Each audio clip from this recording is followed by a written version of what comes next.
읽겠습니다. 바울과 실루아노와 디모데는 하나님 아버지와 주 예수 그리스도 안에 있는 데살로니가인의 교회에 편지하노니 은혜와 평강이 너희에게 있을지어다. 아멘. 착석하여 주십시오. 다시 한번 기도하겠습니다. 하나님, 이제 이 예배 시간에 우리가 함께 말씀을 나눕니다. 이 말씀을 나누는 시간이 단지 전하고 듣는 시간으로 끝나지 않도록 하여 주십시오. 이 말씀이 우리의 심령을 새겨주시고 그리고 우리의 썩어져가는 육체를 붙들어 죄와 사망과 유혹과 도무지 끊을 수 없는 습성에서 벗어나 영광스러운 주님의 자녀의 삶을 마음껏 살아가는 인생으로 우리를 인도하여 주시는 주님을 마음껏 누리게 하여 주시옵소서. 이 모든 일들을 이루어 내시는 사랑하는 주 예수 그리스도의 이름으로 감사하며 기도합니다. 아멘. 우리 한 번 더 서로를 보며 인사하도록 하겠습니다. 주님만 기대하겠습니다. 네, 주님만 기대하겠습니다. 네, 주님만 기대하겠습니다. 네, 우리의 예배 가운데 오직 주님만 기대하시고 주님만 주목하시는 그런 시간이 되시기를 바랍니다. 오늘 마가복음 강해가 끝나고 우리 함께 시작되어지는 데살로니가 전후서의 말씀은 바울이 거의 초기에 기록한 서신입니다. 먼저 데살로니가라고 하는 지역은 마게도니아라고 하는 나라에 있는 항구 도시입니다. 이 나라는 그리스 위쪽에 자리하고 있습니다. 그리고 유럽에, 오늘날의 유럽에 복음이 전해질 수 있었던 첫 도시로 꼽히는 곳입니다. 바울이 이곳으로 와서 복음을 전했기 때문에 지금의 유럽에 기독교 문화와 문명이 꼽힐 수 있었던 것입니다. 사실 바울은 소아시아 지역, 지금의 터키 지역에서 복음을 계속 증거하고 싶었습니다. 그런데 여러분들도 알고 있듯이 바울이 이 소아시아 지역 북쪽으로 하여 복음을 전하고 싶은 마음이 있었으나 성령님께서 나타나셔서 이 일을 막으시고 마게도냐에 있는 한 사람을 환상 중에 보게 하심으로 그들이 마음을 합하여 그 지역에도 복음을 증거하여야겠다는 생각을 확증하게 되고 그리고 마게도냐 지역으로 발걸음을 옮기게 된 것입니다. 이 데살로니가라고 하는 지역은 마게도니아라고 하는 나라 안에 있는 도시인데 당시에 알렉산드리아, 이집트 지역에 있던 최고의 수도로 꼽히는 알렉산드리아 지역과 버금갈 만큼 경제적으로 그리고 문화적으로 그리고 굉장히 유명한 지역 중에 한 곳이었습니다. 그래서 어느 역사가는 이런 이야기를 하였습니다. 데살로니가는 전 세계의 수도가 될 뻔한 곳이다. 지리적으로 바닷가에 위치하고 있었고 무역적인 일들과 그리고 상업적인 일들이 번창했던 도시였으므로 이곳은 세계적인 도시 수도가 될 뻔했던 지역으로 꼽히는 곳이며 지금도 데살로니가 지역은 굉장히 번성한 지역 가운데 한 곳입니다. 이러한 곳에 바울은 들어가서 먼저는 자신들과의 동족인 유대인들에게 복음을 증거합니다. 그것이 바로 사도행전 16장에서부터 18장까지에 나오는 내용들입니다. 우리는 서신서를 읽을 때 반드시 사도행전에 나오는 내용들과 병행하면서 읽어야만 이 서신이 지금 어떤 자리를 위치하고 있는지를 알 수가 있습니다. 그래서 유대인들에게 바울이 복음을 회당에서 증거하며 예수 그리스도가 하나님의 아들이고 그리고 그분이 죽으셨다가 살아나셨으며 그가 바로 너희가 그토록 바라던 메시아다 라는 것을 증거하였을 때 놀랍게도 많은 사람들이 이 바울이 전한 복음을 받아들이게 됩니다. 그러나 이 복음을 받아들였을 때 당시에 회당에서 입지를 굳히고 있던 유대인들은 이 사실을 보며 바울과 그리고 함께 전도하러 온 사람들을 핍박하기 시작했고 그로 인해서 바울과 함께 있었던 실라 그리고 디모데와 누가는 베레아라고 하는 지방으로 몸을 옮기게 됩니다. 이 베레아에서도 복음을 증거하였지만 데살로니가 지역에 있던 사람들이 이 베레아까지 찾아와서 바울과 이 전도팀들을 공격함으로 인해 이들은 계속 아덴이라고 하는 그리스 바로 위의 지역까지 피신을 하게 되어집니다. 그때 바울 혼자 바구니에 담아서 이 성을 피신하여 아덴으로 가게 되고 실라와 디모데는 계속하여 베레아 지역에 남아있게 됩니다. 그리고 그곳에서 바울은 아덴 지역에 있는 많은 우상들 앞에 있던 사람들에게 그리고 철학가들에게 복음을 증거하게 되고 그리고 사람들이 복음을 믿게 되는 역사를 경험한 뒤 실라와 디모데가 합류하고 나서 자신이 떠나왔던 데살로니가 교회를 생각하며 디모데와 실라를 다시 데살로니가 지역으로 보내게 되어집니다. 그리고 그 두 사람을 데살로니가 지역으로 보낸 뒤 바울은 그 유명한 고린도 지역으로 가서 그곳에 교회를 세우고 1년 반의 시간 동안 서신들을 쓰고 목양을 하며 교인들을 가르치는 일을 하다가 디모데가 돌아왔을 때에 디모데가 그곳에서 가지고 있던 교인들의 많은 고민들과 질문들, 죽은 뒤에는 어떤 일이 일어나는지, 우리의 죽음 이전에는 어떤 일들이 일어나게 되는지, 그리고 이런 많은 환난과 고난 가운데에서 우리의 교회는 어떻게 지탱해 나가야 되는지에 대한 많은 질문들을 가지고 디모데가 데살로니가 지역에서 돌아왔을 때 바울은 그 교회를 위하여 서신을 작성하게 됩니다. 그것이 바로 여러분들이 지금 가지고 있는 데살로니가 전서와 후서입니다. 만약 이것이 바울이 만약에 갈라디아서를 가장 먼저 기록한 서신이라고 친다면 이 서신은 두 번째로 기록한 서신, 즉 예수님이 부활하신 뒤 AD 50년경에 기록되어진 서신으로 고고학자들은 대부분 동의를 하고 있습니다. 그때에 이미 바울의 서신은 정경으로서 인정을 받고 있던 편지였습니다.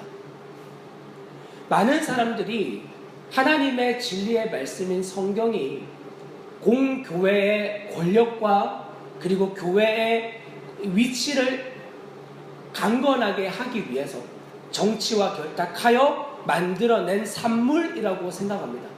그러나 그렇지 않습니다. 베드로후서 3장으로 한번 가보겠습니다. 베드로후서 3장 15절과 16절에 있는 말씀을 한번 보십시오. 베드로후서 3장 15절과 16절에 있는 말씀, 우리 찾으셨으면 한 목소리로 읽겠습니다.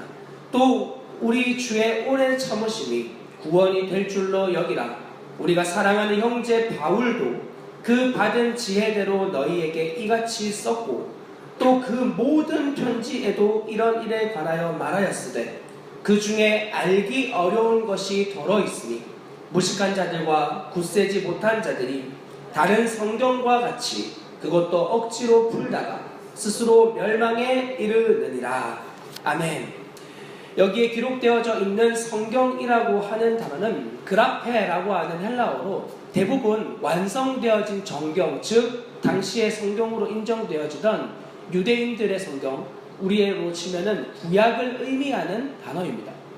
이미 초기 기독교 공동체가 확립되어졌을 때는 그들은 이미 이 성경을, 즉 신약 성경가 아닌 구약 성서인 구약을 하나님의 진리의 말씀으로 받아들이고 있었고, 또한 예수 그리스도께서 부활하신 뒤 제자들을 향하여 모세의 율법과 선지자의 글과 시편의 나를 향하여 기록된 모든 것들이 이루어져야 하리라 라고 한 말이 바로 이것이 아니냐라고 말씀하시며, 누가복음 24장에서 마지막 절에 보시면 44절부터 주님이 부활하신 뒤에 구약에 나와 있는 모든 예언들이 어떻게 예수 그리스도와 연관되어지는지를 그분이 풀어 제자들에게 설명하시는 장면이 등장하게 됩니다.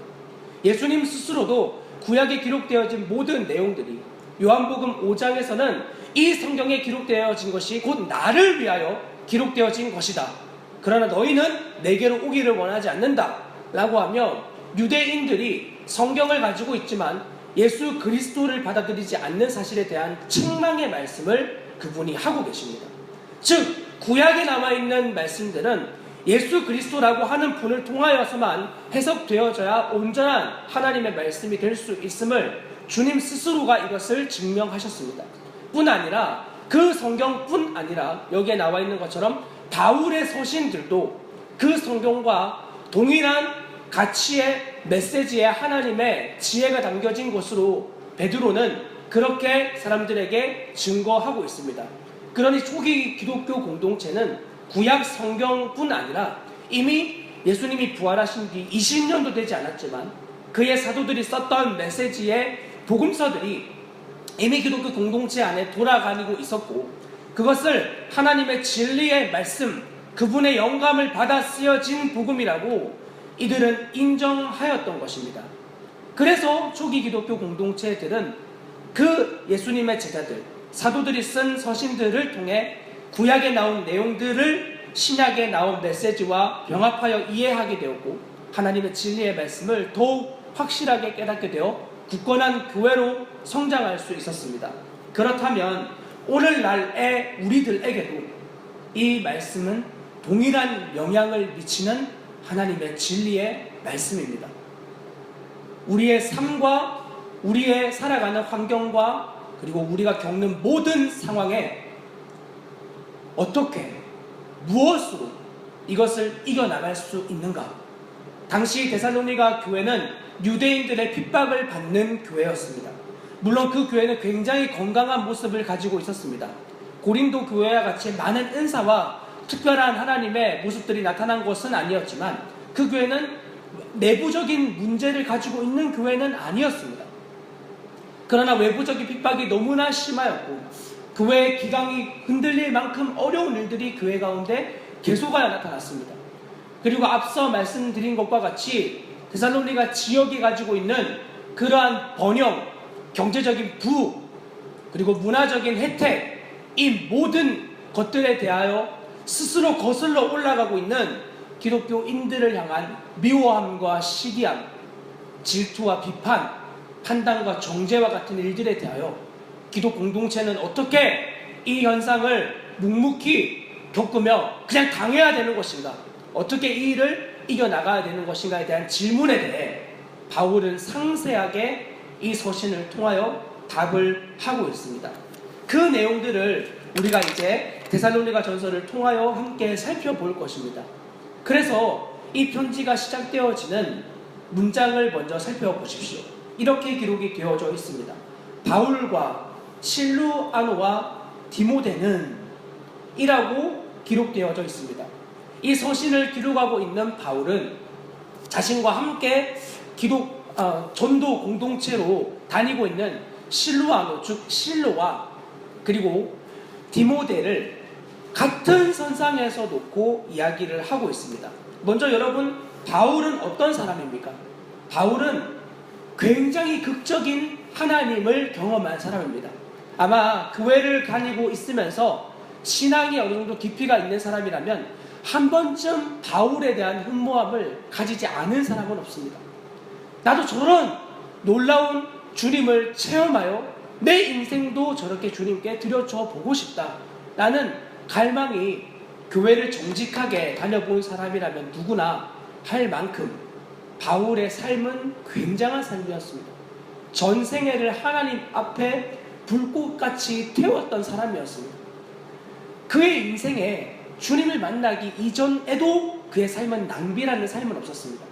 그는 바리새인 중에 바리새인이었고 유대인 중에 유대인이었으며 누구도 그와 같이 율법을 지켰던 사람이 스스로 보기에도 없었다라고 할 만큼 굉장한 율법주의자였습니다.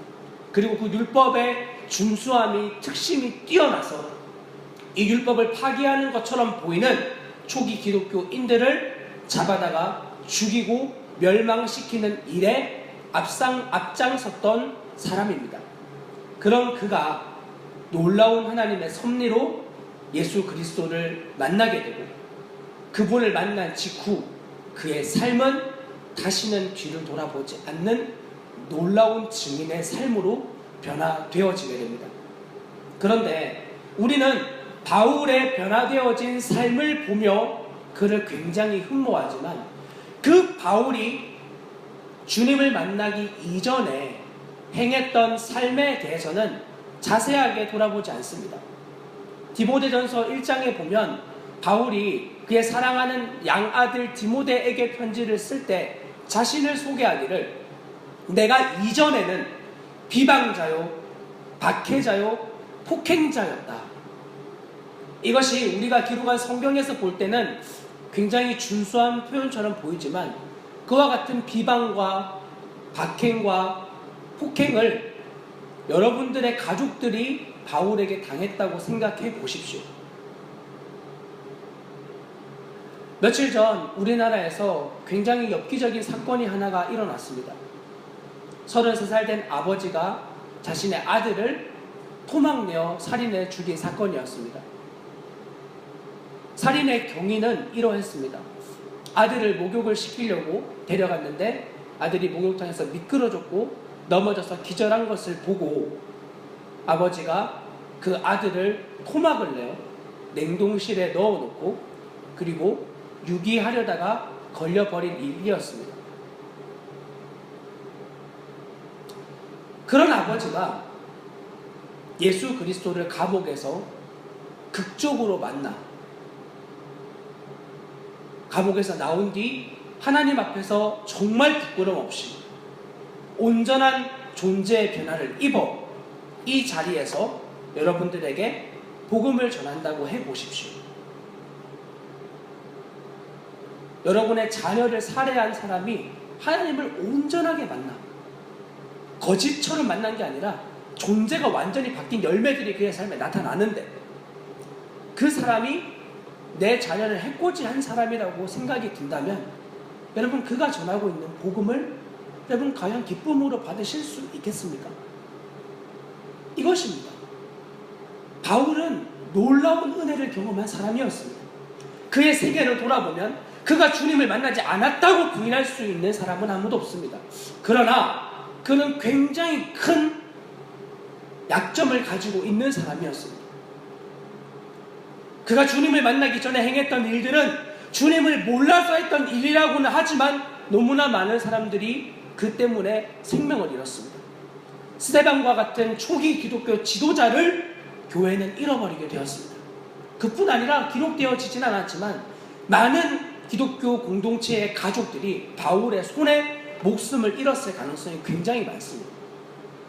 우리가 직접 겪은 일이 아니기 때문에 우리의 가족이 겪은 일이 아니기 때문에 바울을 단지 위대한 사람으로 이야기하기엔 그는 너무나 많은 약점을 가지고 있습니다. 그럼 그가 이 전도팀의 리더로 서 있습니다. 그리고 그와 함께 하고 있는 그 다음 사람은 여기에 기록된 표현은 실루아노라고 되어져 있습니다. 실루아노는 신라라는 이름의 또 다른 표현입니다. 바울과 신라의 이야기를 여러분은 잘 알고 있을 겁니다. 그들이 복음을 전하다가 감옥에 갇히게 되고 거기에서 찬송을 부르다가 감옥 문이 터지고 열리는 놀라운 일들이 일어났던 바로 그 사람 중에 한 명입니다. 그런데 신라는 바울을 만나기 전에도 기독 공동체 안에서 굉장한 위치를 가지고 있던 사람이었습니다. 사도행전 15장에 보면 이 신라를 대하여 표현하기를 그는 선지자라는 표현을 서신서에서 하고 있습니다. 선지자. 구약에서도 신약에서도 선지자라는 직분을 받았다라고 하면 1차적으로는 무슨 예언을 하고 미래를 보고 이러한 것에 초점이 있는 것이 아니라 하나님의 말씀을 받아 대언하는 존재로서의 선지자를 의미합니다. 사도행전 15장으로 한번 찾아가 보십시오. 사도행전 15장 32절에 있는 말씀입니다.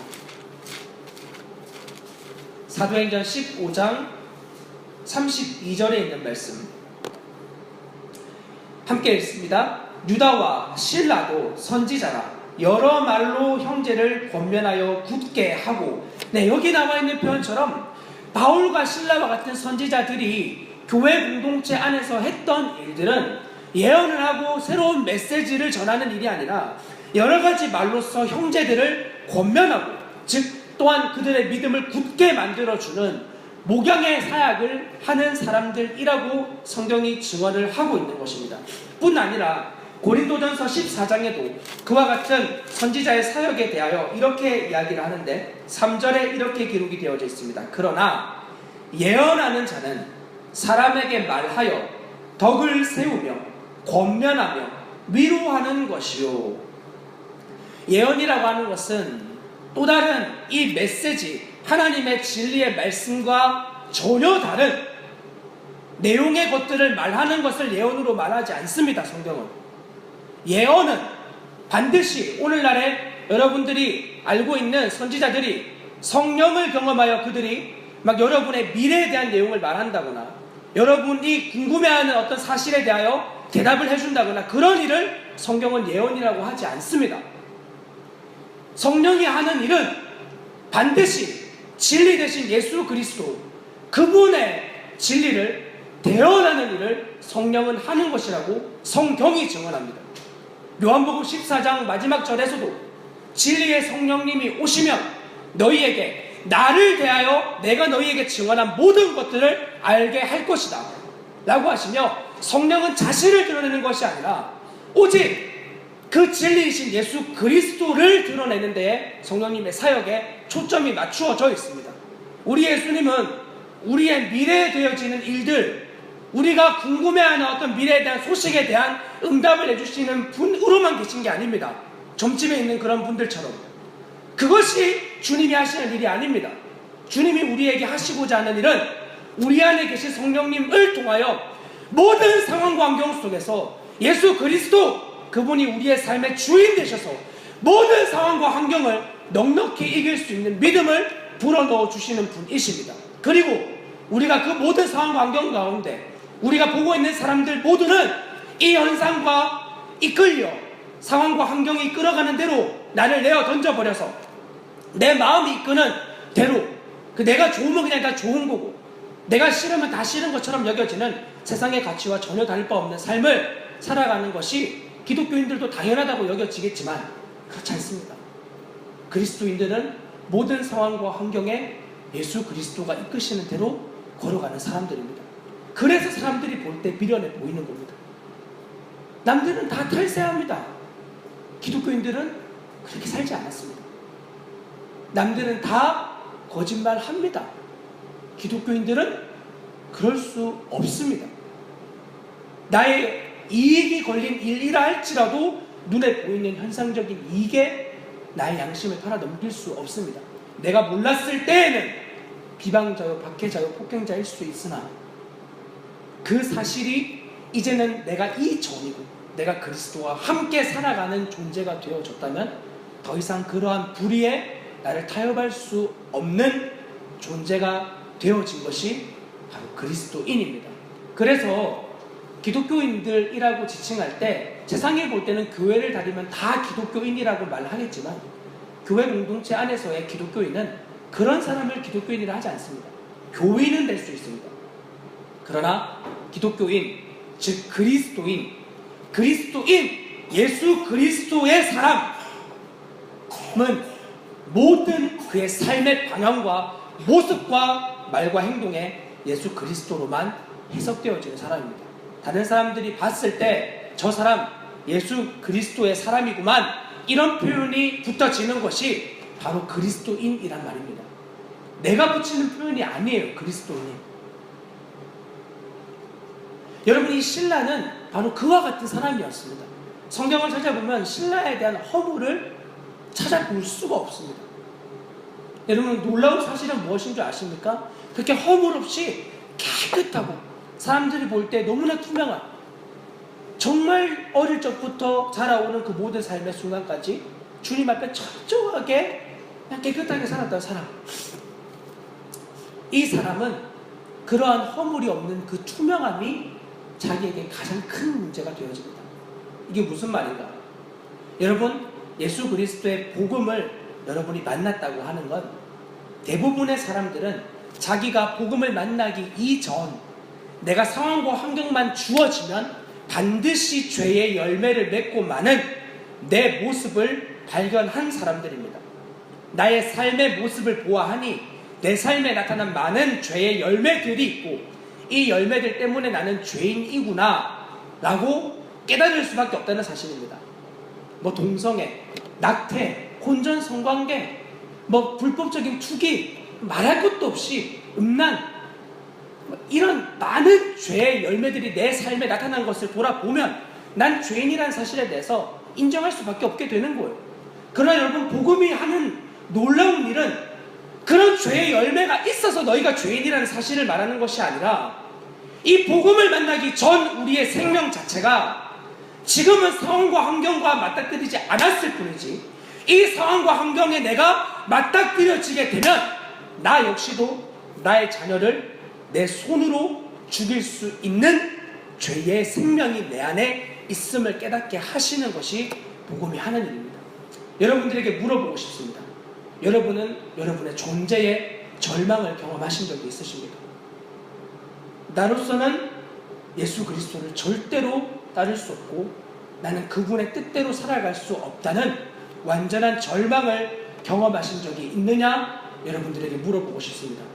만약 여러분의 신앙생활 가운데 아주 한우울이라고 내가 조금만 더 최선을 다하고 내가 조금만 더 성경을 열심히 읽고 기도를 열심히 하고 주님 앞에 철야하고 교회 헌신, 봉사, 충성 노력을 하면 나는 하나님의 뜻을 이룰 수 있을 것이라고 착각하는 분들이 있다면 여러분, 주님을 잘 모르는 겁니다.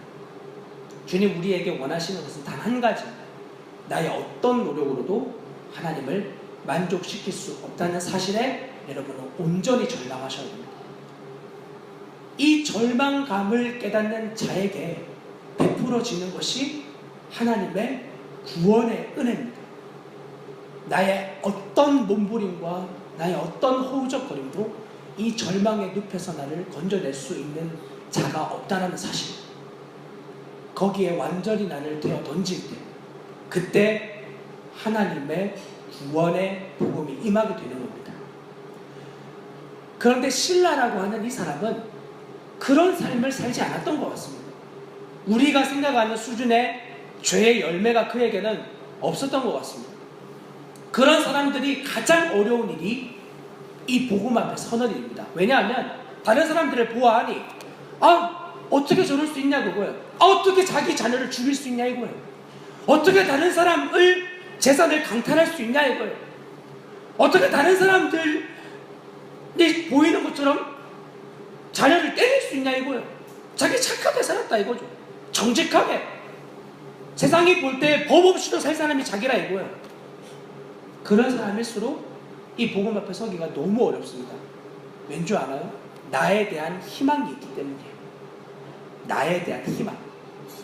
신라는 그렇게 정결하고 깨끗한 삶을 살아서 함께 있는 사람들을 볼 때 그가 짓는 가장 큰 죄가 바로 나는 저 사람과 같지 않다, 나는 저 죄인과 같지 않다라고 하는 자기의 의에 사로잡힐 가능성이 굉장히 많은 사람입니다. 그가 바울과 함께 있습니다. 바울의 이전의 삶을 신라는 알고 있습니다. 여러분, 우리도 서로를 대면할 때 그 사람에 대한 선 이해가 없을 때에는 서로에게 웬만큼 대해줘요. 그런데 상대방에 대한 어떤 결정과 하자를 여러분이 알고 있다고 생각해 보십시오. 그러면 그 사람을 향한 선입견이 여러분들에게 생겨나게 됩니다. 그렇지 않겠습니까? 같이 밥 잘 먹다가도 예를 들어서 내 앞에 있는 사람이 에이즈라는 질병에 걸려 있다고 생각해 보십시오.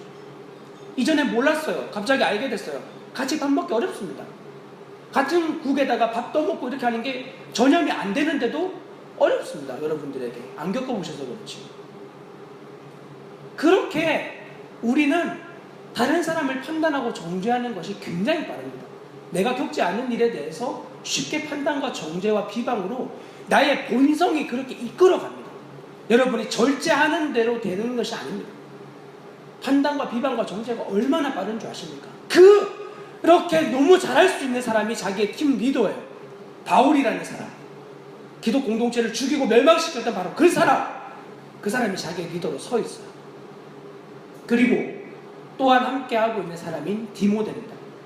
이 디모데는 굉장히 경건한 가정에서 자라난 사람이었습니다.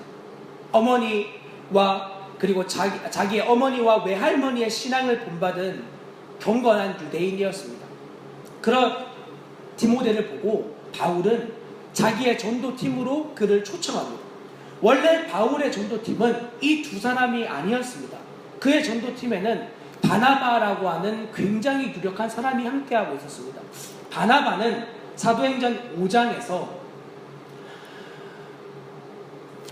예루살렘 교회가 기근으로 힘들어할 때 자신의 밭을 다 팔아서 사도들에게 주었던 사람입니다. 그의 이름이 요셉으로 등장하지만 그의 별명이 바로 바나바, 즉 위로의 아들이라는 뜻의 이름을 가진 사람이었습니다. 바나바, 위로의 아들. 다른 사람을 정말 주님의 생명으로 위로해 줄 수 있는 힘을 가지고 있는 사람인 거예요. 그가 어떤 일을 하였냐면 당시에 기독 공동체가 도무지 받아들일 수 없는 바울에게, 당신 사울이었죠, 그에게 찾아가서 그를 사도들에게 데리고 오는 역할을 바로 바나바가 했습니다. 그래서 오늘날에도 교회마다 바나바 전도 이런 거 있잖아요. 그렇게 놀라운 일을 했던 바나바를 바울이 1차 전도를 끝나고 더 이상 당신과 같이 할 수 없다며 그와 크게 다투게 되어집니다. 복음을 만났는데도. 왜 그런 줄 아시나요? 바나바의 조카였던 마가를 전도팀에 데려가는 일에 대해서 바울이 싫어하는 거예요. 아마 1차 전도 여행 때 마가와 무슨 문제가 있었던 것 같아요. 그래서 이 둘이 심히 다투다가 바나바와 바울이 갈라서게 됩니다. 절대로 좋은 모습이 아니에요. 갈라서 버리게 돼요. 그리고 바나바는 마가를 데리고 자신의 고향인 구브로, 키프로 섬으로 가게 되고, 바울은 그때 데리고 간 동역자가 신라이고, 그리고 루스드라라고 하는 소아시아 지역으로 올라가서 여기에 등장하는 디모데를 합류시키게 됩니다. 그러니까 전도할 팀이 없어서 사람을 모은 거죠. 그런데 디모데 역시 경건한 가정의 집안에서 자라난 사람이지만 아버지가 헬라인이었습니다. 이방인이었습니다. 바울은 주로 전도하던 대상이 유대인들 회당에서 전도하는 게 그의 목적이었습니다. 그리고 유대인들이 하도 바울을 멀리 하니까 나는 이방인의 사도로 가노라 라고 하며 더 이상 이 유대인들에 대한 사역을 멈춰지게 되지만 그가 다닐 때마다 늘 먼저 복음을 전했던 대상은 유대인들이었습니다. 동족을 향한 애타는 마음이 있었기 때문입니다. 그런데 그 복음을 증거할 때 가장 걸림돌이 될 사람이 바로 디모데였습니다. 온전한 유대인이 아니었기 때문입니다. 여러분, 왜 이렇게 장구하게 이와 같은 인물들에 대한 설명을 드리는 줄 아십니까? 이 세 사람을 보십시오. 온전히 하나가 될 수 있을 만한 사람들입니까? 다 같은 유대인도 아니고, 사람들은 유유상종하잖아요. 자기와 수준이 비슷한 사람과 모이게 되어 있어요. 죄를 짓는 사람도 비슷한 죄를 짓는 사람들끼리 어울려요. 그래야지 자기들끼리 허용되니까, 어느 정도 수준까지 이해되어지니까. 외부 사람 함부로 들어올 수 없거든요. 그런데 여기 모여있는 사람들은 하나같이 한 몸으로, 한 팀으로 부르기에는 너무 서로에 대한 결점을 알고 있는 사람들이에요. 하나 될 가능성이 없는 팀이라고요. 바울, 실라, 디모데 모두가 다 너무 문제가 많아서 문제고, 너무 깨끗해서 문제고, 출신에 대한 문제, 여러 가지 문제를 가지고 있던 팀이었어요. 그런데 이들에 대한 바울의 첫 고백이 바울과 실라와 디모데라고 하며 그들을 자신과 같은 선상에서 놓고 바울은 이야기를 하는 거예요. 바울은 특별하게 그는 사도였어요. 예수님과 함께 했던 제자들만 누렸던 직함인 사도의 직분을 바울은 가지고 있었어요. 그런데 고린도전서 1장 1절에 보면 이 신라를 향하여 바울은 나의 형제 신라, 그리고 고린도 후서 1장 1절에 보면 나의 형제 디모데라고 하며 자신의 사도인 것을 주장하며 너희는 내 밑이야, 나는 권위적인 모습으로 대항하는 것이 아니라 그들을 다 자신의 형제로 부르고 있다는 사실을 성경이 우리에게 지원을 하고 있습니다. 왜 이런 줄 아시나요? 바울은 하나님 앞에서 자신의 존재가 어떤 존재인지 철저하게 알았기 때문입니다. 하나님 앞에서 자신의 존재. 여러분, 사람들이 볼 때는 나보다 돈이 많은 사람을 보면 우러러봐줘요. 나보다 돈이 적은 사람을 보면 쉽게 무시해요. 나보다 많이 배운 사람이 있으면 그 사람을 향해서 굉장히 존경하는 마음이 나타나요. 나보다 별로 못 배운 학벌과 지위를 가지고 있으면 쉽게 터부시해버려요. 죄에 있어서도 마찬가지입니다. 그런데 바울은 이 모든 것들에 대해서 더 이상 사람을 판단하고 정죄하며 그들을 그와 같은 수준으로 보는 사람이 되어 있지 않습니다. 왜냐하면 하나님 앞에서 자신이 1만 달란트 빚졌던 자임을 철저하게 깨달았고, 즉 자신의 존재가 하나님 앞에서 멸망받을 죄인이라는 사실을 깨달았기 때문에 그 이후 자신이 만나는 어떤 사람에게든지 그는 그 사람을 하나님의 관점으로 사람을 바라보는 놀라운 은혜를 경험하게 되었던 것입니다. 물론 바울도 아까 말씀드렸던 것처럼 바나바와 마가에 대해서 편견을 가지고 그러한 모습을 하여 다투었던 것은 사실입니다. 이것이 우리에게 너무 큰 위로가 되지 않습니까? 바울도 그랬다고요. 여러분, 복음을 만나서 주님 앞에 정말 주님의 생명으로 마음껏 달려가고 있는데 여러분의 삶 가운데 브레이크가 걸리는 일들이 생겨요. 나도 모르게 다른 사람을 판단해버리고, 나도 모르게 어떤 상황에 대해서 시기하고 질투하고 분노하고 화내고, 그리고 죄 가운데 넘어지는 일들을 내가 할 때가 있어요. 주님을 생명으로 만난 게 너무 사실인데 그런 죄의 모습에 내가 반응되어질 때 굉장한 절망이 내 삶에 찾아오게 돼요. 나 주님 만난 게 사실인가? 나 진짜 주님의 생명이 내 안에 있는 게 사실인가? 이러한 수많은 질문 가운데 성경은 바울이 주님을 만나고도 이러한 모습으로 반응했다는 사실을 우리에게 보여주는 거예요. 근데 놀라운 사실은 거기에만 머무르게 하지 않으세요. 그런 편견과 아집으로 시작되어진 2차 전도 여행에 그가 첫 번째 쓴 서신에서 그와 함께 했던 실라와 디모데를 향하여 우리는 다 같은 주님의 형제다 라고 그렇게 고백을 하고 있다는 것입니다. 그런 죄의 모습으로 넘어졌던 바울을 하나님이 포기하지 아니하시고 그의 무너졌던 눈을 다시 들어 하나님의 영광을 바라보아 그와 함께 하고 있는 사람들을 보니 그들이 주님과 한 몸으로 붙여준 한 형제요 한 몸이라는 사실을 그가 다시 깨닫게 됐다는 것을 성경이 증언하고 있는 거예요. 그렇게 주님이 바울과 그 공동체를 부르셨듯 오늘 우리 함께 하고 있는 이 자리에 여러분들을 주님이 그와 같은 한 몸으로 우리를 부르고 계신 거예요. 그래서 나의 아픔은 내 옆에 있는 여러분의 아픔이 되어줘야 되는 거예요. 나의 형제의 고통이 내 고통이 되지 않는다. 주님 앞에 씨름하셔야 될 일이에요.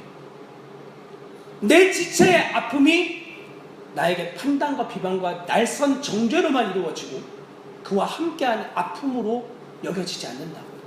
여러분, 주님 앞에 무뎌져 버린 양심을 붙들고 주님 앞에 나아가야 되는 겁니다. 하나님 우리에게 판단하라고 말씀하신 적 없습니다. 주님 우리에게 요구하시는 건 그와 한 몸으로 너 반응하고 있느냐? 너 그가 가지고 있는 아픔을 너도 지금 함께 하고 있느냐? 너 그가 지금 기뻐하는 일에 너도 함께 기뻐하고 있느냐? 왜냐하면 다른 사람이 잘 되면 난 싫으니까, 나는 화가 나니까, 나는 억울하니까. 너 그리스도의 몸된 교회가 성장하고 부흥하는 일에 너 함께 기뻐하느냐? 그거 쉽지 않아요. 여러분, 하는 일보다 옆에 있는 교회 안 다니는 다른 교회 다니는 사람이 일이 더 잘 된다. 여러분 좋으세요? 똑같은 일을 하고 있는데 나는 막 안 돼가지고 너무 힘든데 내 옆에 다니는 다른 저 김 집사는 너무 잘 되는 거야, 일이. 막 좋으세요? 나는 막 시집을 못 가서 막 화가 나고 짜증나는데 저기 교회 대충 다니는 저 사람은 괜찮은 남자 만나가지고 막 시집 가는, 좋으세요? 막 기쁘고? 안 그렇다고요. 그 일에 대해서 주님이 물어보시는 거예요. 너 그 일에 대해서 기뻐해라. 너와 한 몸이다. 그렇게 되지 않는 나의 모습을 붙들고 주님 앞에 나가야 되는 거예요. 아픔과 기쁨 모두 다. 왜냐하면 주님이 우리를 한 몸으로 부르셨기 때문에. 요즘에 제가 기도하고 있는 부분이 이 부분이에요. 주님, 저도 같이 아파할 수 있는 마음을 주십시오. 정말 주님이 주시는 은혜가 아니면 안 되더라고요. 주님이 주시는 은혜가 아니면 절대로 여러분의 육적으로 되는 부분이 아니에요. 그래서 모든 영역에 주님의 은혜를 구해야만 합니다. 그리고 그 어떤 판단과 정죄에 대해서 여러분이 승리할 수 있는 유일한 길은 여러분이 주님 앞에서 어떤 존재인지를 철저하게 경험하는 일이에요. 주님 앞에서. 그때 주님의 은혜가 임하면 저와 여러분들은 그는 흥하여야겠고 나는 쇠하여야 되겠다라고 고백했던 사도 요한과 같이, 세례 요한과 같이 여러분들도 그런 고백을 주님 앞에 모든 상황 가운데 올려드릴 수 있는 영광스러운 삶을 살아가게 되는 거죠. 세상이 뭐라고 하든지 그게 우리에게 더 이상 어떤 아픔이나 어떤 고통이나 이런 것에 머무르게 하지 않아요. 아프겠죠. 세상이 비방하고 가까운 사람들이 소리치고 우리가 걸어가는 길에 대해서 멸시하면 괴롭죠. 근데 그게 더 이상 나의 그 병든 자아를 붙잡아서 자아연민하게 만들고 나를 굉장히 우울하게 만들고 극심하게 고통스럽게 만들어서 나 왜 태어났나? 나 왜 사나? 이런 자리에 그냥 머무르게 하는 것이 아니라 그런 나를 붙들어 다시 그러나 이런 우울함과 이런 자기 연민함과 이런 것에 나를 드리는 나는 그리스도와 함께 죽었고 내가 어떤 생명을 주님께 받았는가 하며 그 생명 가운데로 달려나아가서 그러한 자리에 머무르고 있는 사람들까지 붙들어 그들을 끌고 올 수 있는 그리스도로 말미암은 은혜의 삶을 살아갈 수 있게 되어지는 거예요. 이게 전도예요. 전도는 단지 예수 그리스도의 복음을 전하는 것도 전도라고 하지만 그 복음 안에 여러분이 살아갈 때에 그 전도의 은혜를 여러분이 입으면서 사는 거예요. 그래서 저는 여러분들에게 그래서 물어보고 싶은 거예요. 여러분 존재의 절망을 경험한 뒤 그래서 나 죽고 예수 그리스도 사신 그 복음의 은혜를 지금 누리고 계시냐고. 예전에 경험했어요. 옛날에 예수님 십자가 경험했어요. 복음 만난 적 있어요. 그거 말고 지금 오늘 나의 이 자리에서 여러분은 복음을 지금도 누리고 살아가고 계십니다. 그 삶을 사는 사람만이 바울과 같이 내 주위에 있는 어떤 환경과 어떤 상황과 어떤 지위와 어떤 모습을 가지고 있는 사람이든지 그를 형제요 한 몸으로 부를 수 있는 사람이 될 수 있는 겁니다. 그것을 성경은 이렇게 이야기합니다. 우리가 읽으셨던 본문 1절 후반절에 보시면 이렇게 기록되어져 있습니다.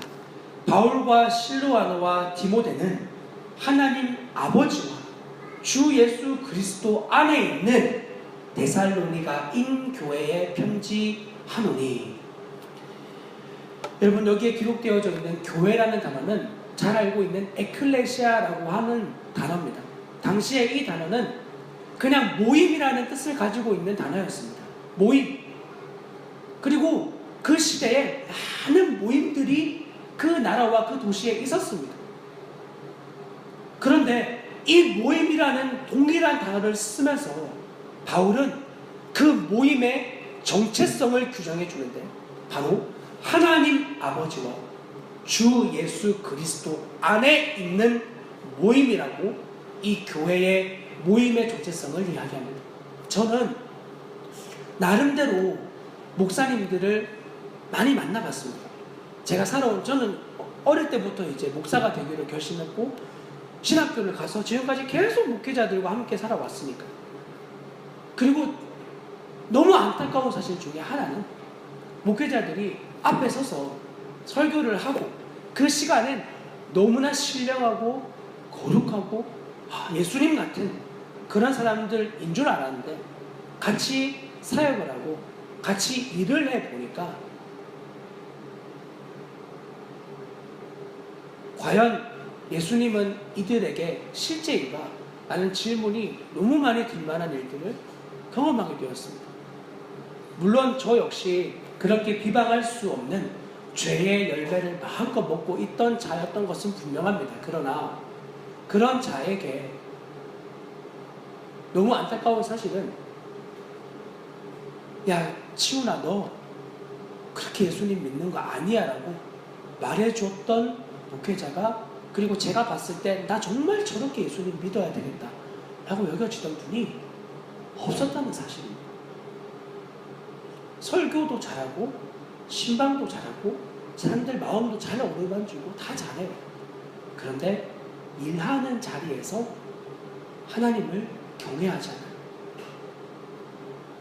욕설이 난무하고 세상이 가지고 있는 가치가 그대로 통용되고 부정과 부패와 사리사욕이 끊임없이 나타나는 교회의 모습을 보면서, 그리고 목회자들의 모습을 보면서 제 안에 많은 혼란이 있었고, 그리고 이것이 제가 죄의 열매를 맺게 하는데 굉장히 큰 당연성을 지불하게 되었습니다. 저분들도 예수님의 말씀을 전하면서 저렇게 사는데 나는 당연함을 제 안에 그들이 원하든 원하지 않든 그 일을 심어주었던 거예요. 모였을 때 대화 내용이 주님은 없었어요. 그냥 드라마 이야기, TV 이야기, 자녀들의 성공 이야기, 세상적인 가치와 전혀 다를 바 없는 이야기들이 남루했어요. 그리고 최근에는 무슨 맛집, 취미생활, 이런 거. 여러분들의 주위의 사람들을 만날 때 그들은 어떤 이야기를 주로 하나요? 자녀 이야기, 남편 이야기, 아내 이야기, 사업 이야기, 성공적인 어떤 무슨 이야기, 드라마 이야기. 똑같이 그 이야기들을 하고 있는 거예요. 물론 그런 이야기를 전혀 하지 말라는 말을 하는 건 아니에요. 그런데 그것이 복음의 진리로 구속되어진 자가 말하는 것과 전혀 그 은혜를 누리지 못한 채 드라마가 내 인생의 주인 되어지고, 자녀의 성공이 내 인생의 주인 되어지고, 남편의 사업이 내 인생의 주인 되어지고, 돈이 내 인생의 주인 되어진 사람이 말하는 것과는 너무나 달라요. 누가 주인인지는 그 사람이 그 이야기를 할 때에 사람의 말하는 태도를 보면 명확하게 알 수 있습니다. 그리고 안타깝게 저를 포함한 많은 목회자들이 TV와 돈과 번영과 명예와 권력에 자신의 주인을 삼고 있는 분들이 많이 있었습니다. 그런데 주님은 그러한 모임을 교회라고 부르지 않습니다. 마태복음 7장은 정확하게 이야기합니다. 그날에 많은 사람들이 나더러 이르되 주여 주여 우리가 주의 이름으로 선지자 노릇도 하고 주의 이름으로 귀신도 쫓아내고 주의 이름으로 많은 권능을 행하지 않았습니까? 라고 말할 터인데, 그때 내가 그들에게 밝히 말하되, 이것은 이전에도 주님이 다른 많은 것들을 통하여 그들에게 말씀하셨다는 거예요. 근데 주님의 심판대 앞에 섰을 때 주님은 그때 그들에게 밝히 말한다고 하고 있어요. 귀신도 쫓아내고 선지자 노릇도 하고, 즉 말씀과 이런 위로의 사역도 다 하고 수많은 사역들을 행했던 대단한 목회자들에게 주님이 말씀하는 거예요. 나는 너희를 도무지 알지 못한다. 불법을 행하는 자야, 내게서 떠나 가라. 이것이 주님이 그런 대단한 목회자들에게 보여주시는 말씀이에요.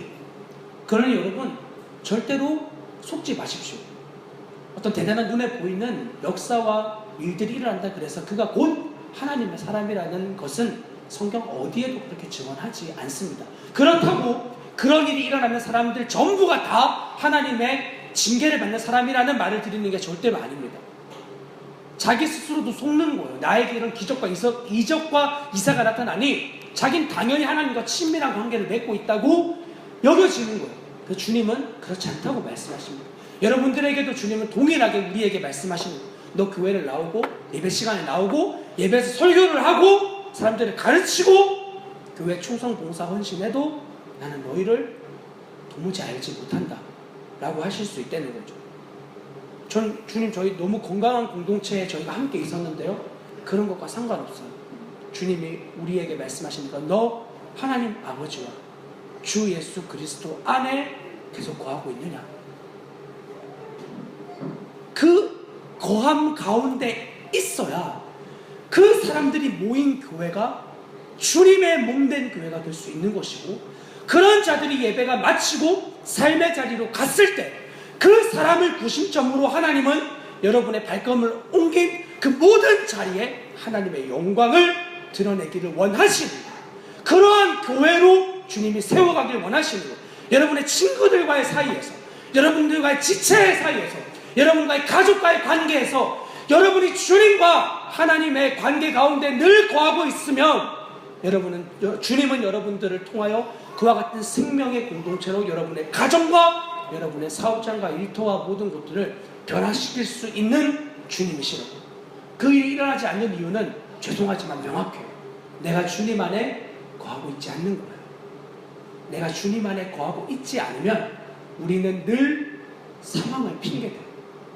제가 자주 그러거든요. 제가 아이를 키우면서 이미 많이 키워놓으신 분들이야 정말 놀랍지만, 아이를 키우면서 제 안에 그렇게 믿음으로 잘 달려가다가 아이와 부딪히면 화를 내고 이렇게 분노하고 이러한 저의 모습을 자꾸 발견하는 거예요. 안 품어지는 거예요. 그래서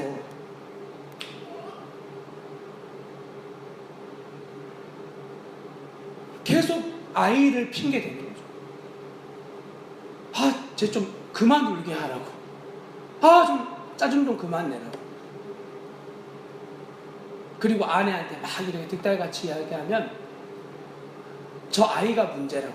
그렇게 했을 때 저희 아내가 늘 똑같이 하는 말이 있습니다. 만약에 교회에서 누가 당신에게 와서 이런 똑같은 상황에서 저 아이가 문제라고, 저 사람이 문제라고, 저 환경이 문제라고 하면 당신 뭐라고 대답할 거냐. 너무 명확해지는 거예요. 뭐라고 대답하겠어요? 당신이 주님 안에 거하고 있지 않는 게 가장 큰 문제입니다라고 대답할 거거든요. 왜냐면 그게 명확하니까. 저에게도 마찬가지. 사랑은 화내지 않는다고 성경에 증언하고 있습니다. 고린도전서 13장에서 진리와 함께 기뻐한다고 이야기하고 있습니다. 왜 저는 화내는 거죠? 그리고 그 화냄과 분냄이 하나님 앞에서 합당한 화와 분냄입니까? 여러분의 삶을 돌아보십시오. 주님 앞에서 정직하게 돌아봤을 때 정말 여지없는 당연하게 해야만 했던 일이었습니까? 아니면 그 화에 사로잡혀버린지, 거기에 나를 그냥 내어준 그러한 모습이었습니다. 핑계댈 수 없는 거예요. 그러므로 여러분, 우리가 주님 안에 계속 거하고 있을 때에만 우리는 주님의 생명을 누리는 공동체가 될 수 있는 겁니다. 주님 우리의 교회를, 여러분의 가정과 일터를 정말 그렇게 만들길 원하십니다. 그래서 이 본문의 마지막에 이렇게 기록이 되어져 있습니다. 은혜와 평강이 너희에게 있을지어다.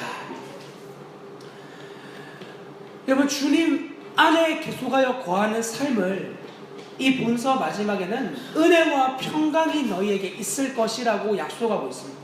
여러분, 빌립보서 4장에 보시면 바울은 어려움과 환난 가운데 있는 그리스도인들을 향하여 이렇게 말합니다.